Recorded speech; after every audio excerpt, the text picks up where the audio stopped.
આ રીતે ખાંડવી તમે પહેલી વાર બી બનાવતા હશો તો પણ પરફેક્ટ રીતે બનશે ખાંડવી. તો ખાલી 15થી 20 જ મિનિટમાં આપણે ખાંડવી બનીને તૈયાર થઈ જશે જો આ રીતે બનાવશો તો. આ બેટરને આપણે સ્ટીમ કરીને બનાવવાની છે. હાય ફ્રેન્ડ્સ, આજે હું શેર કરીશ તમારી સાથે ભરેલી ખાંડવી બનાવવાની રેસીપી. એકદમ પરફેક્ટ રીતે ખાંડવી બનાવીશું આજે આપણે. એકદમ સરળ રીતે તમે પણ પહેલી વાર બનાવતા હશો તો પણ તમને આવડી જશે. તો અહીંયા 1 કપ આપણે બેસન લીધું છે. તમે કોઈ પણ વાડકીનું માપ સેટ કરી શકો છો. તો આગળ આપણે મિક્સરનો મોટો જગ લીધો છે. એની અંદર 1 કપ આપણે બેસન એડ કરી દઈશું. તો હવે આપણે એની અંદર 1 કપ દહીં એડ કરીશું. તો તમારી પાસે છાશ હોય તો તમે છાશ પણ એડ કરી શકો છો. તો આપણી પાસે દહીં હતું એટલે 1 કપ આપણે દહીં એડ કરીએ છીએ અંદર.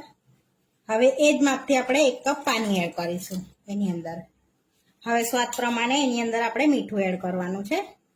થોડી હળદર એડ કરીશું. થોડી હિંગ એડ કરીશું. 1 ટેબલ સ્પૂન લીલા મરચાં એડ કરીશું. તો અહીંયા તીખા છે એટલે 1 ટેબલ સ્પૂન એડ કર્યા છે. અડધી ચમચી આદુની પેસ્ટ તમે સમારીને પણ એડ કરી શકો છો. આપણી પાસે હતી એટલે એ એડ કરી છે. હવે આપણે આ બધું પીસી લઈશું. તો હવે આપણે પીસી લઈશું. તો ચેક કરી લઈશું આપણે એને સરસ બેટરને. આપણું સરસ બેટર પીસાઈ ગયું છે. હવે આ રીતના એક મોટા બાઉલમાં લેવાનું છે આપણે બેટરને. એની અંદર એડ કરી દઈશું બધું.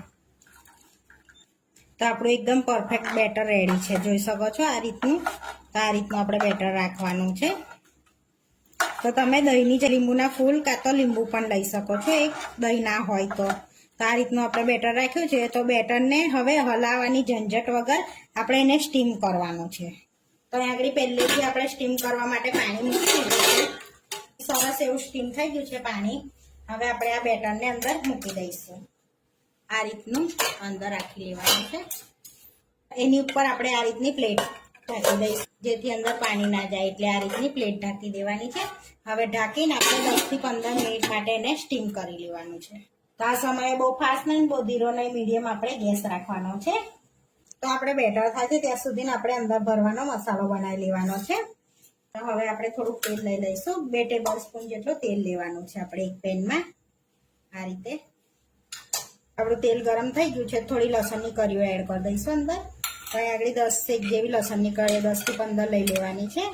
અને એને શેકી લઈશું પહેલાં આપણે તેલમાં.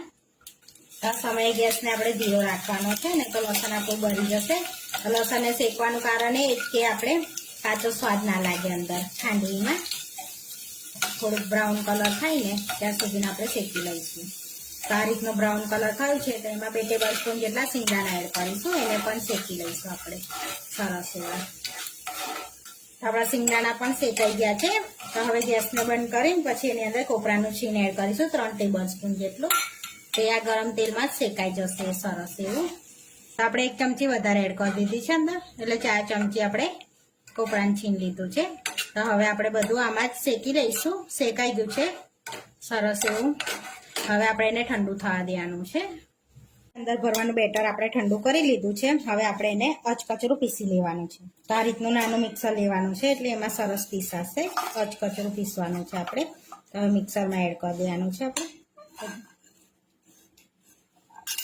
હવે એની અંદર આપણે કાશ્મીરી લાલ મરચું એડ કરીશું 2 ટેબલ સ્પૂન જેટલું.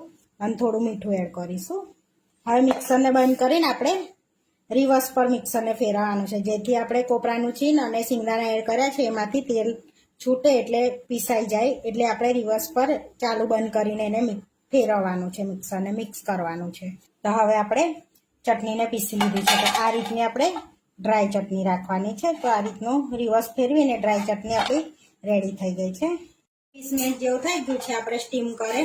હવે આપણે ચેક કરી લઈશું ખીરાને. બેટર આપણું ચેક કરી લઈશું. તો આ રીતની થાળી ઢાંકવાથી ઉપર પાણી જે પડતું હોય આ રીતનું તો ડીશમાં પડે, આપણા બેટરમાં ના પડે. અને આપણે કાઢીને જોઈ લઈશું બહાર. બેટર રેડી થઈ ગયું છે. હવે વેલણથી આપણે એને સરસ હલાવી લેવાનું છે જેથી ગાંઠો ના રહે અંદર આ રીતે. અને કાચું પણ ના લાગે. આપણે એકદમ પરફેક્ટ બેટર રેડી છે. તો તમને આ સમયે બેટર ઢીલું લાગતું હોય તો ફરી તમે કરી શકો છો. સ્ટીમ ના કરો તો કંઈ નહીં, થોડુંક 2 થી 3 મિનિટ માટે એને ઠીક કરી દેવાનું. તો આપણે આ રીતની પ્લેટ પર થોડુંક બેટર લઈ લઈશું અને આ રીતનું પાતળું પાતળું એની પર લગાડી લઈશું. એટલે આપણે ચેક કરી લઈશું કે આપણા રોલ વરે છે ખાંડવીના કે એ રીતનું.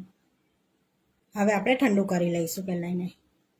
તો જોઈ શકો છો આપણે એકદમ સરસ એવો ઉખડી જાય છે. આ રીતનો રોલ વરે છે, જોઈ શકો છો અંદર આ રીતનો રોલ વરે છે આપણે. એટલે આપણું બેટર એકદમ પરફેક્ટ છે. તો હવે આપણે એને પાતળું પાતળું પાથરી દઈશું બેટરને સરસ એવું. આ રીતની પોલિથીન લઈ લીધી છે અને તેલથી ગ્રીસ કરી લીધી છે. હવે એની પર આપણે બેટર રાખી લઈશું આ રીતનું, અને એને રાખ્યા પછી આ રીતનું સ્પ્રેડ કરીશું પાતળું પાતળું સરસ એવું. તો તમે પોલિથીન ના વાપરવી હોય તો તમે એની પર કરી શકો છો, પ્લેટ પર.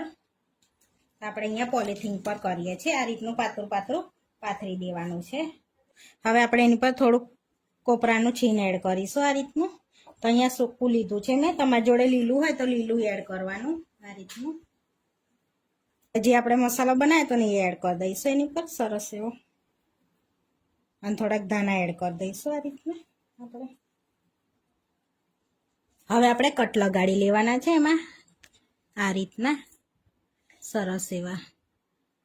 હવે આપણે રોલ વારી લઈશું આ રીતે, જોઈ શકો છો સરસ એવા આપણા રોલ પણ વરે છે. એટલે આપણું બેટર એકદમ પરફેક્ટ હોય ને તો જ આપણા રોલ વરી શકે છે, નહીં તો તમારું બેટર કાચું હશે તો રોલ નહીં વરે. તો આ રીતનો જોઈ શકો છો સરસ એવો આપણો લેયર દેખાય છે ને એ રીતનો રોલ વર્યો છે, જોઈ શકો છો સરસ એવો લેયર પણ દેખાય છે આપણે સરસ એવો. તો બધા આપણે રોલ વાર લઈશું. આપણે સરસ એવી ખાંડવીમાં રોલ વારી લીધા છે. હવે વઘાર કરી લઈશું એની પર. વઘારિયામાં 1 ટેબલ સ્પૂન જેટલું તેલ લઈ લઈશું. હવે તેલને ગરમ થવા દઈશું. હવે તેલ ગરમ થઈ ગયું છે, થોડી રાઈ એડ કરીશું અને તતડાઈ લઈશું. લીલા મરચાં કઢી લીમડા હવે 1 ચમચી તલ એડ કરીશું. તો આપણો વઘાર રેડી થઈ ગયો છે. હવે આપણે ખાંડવી પર એડ કરી દઈશું. તો અહીંયા આગળ આપણે પહેલાં ખાંડવીને સર્વ કરી લઈશું, પછી વઘાર એડ કરીશું. તો અહીંયા ખાંડવીને આપણે લઈ લઈશું. હવે જે વઘાર છે એ આપણે એની પર એડ કરી દઈશું ખાંડવીના રોલ પર. થોડુંક કોપરાનું છીણ આપણે સ્પ્રિંકલ કરીશું. તમારે જો તાજું હોય તો તાજું લઈ લેવાનું. થોડા ધાણા સ્પ્રિંકલ કરી લઈશું આપણે. તો આપણી ભરેલી ખાંડવી બનીને રેડી થઈ ગઈ છે. તો જો તોડીને બતાવું તો સરસ એવા લેયર પણ દેખાય છે આપણે ખાંડવીમાં.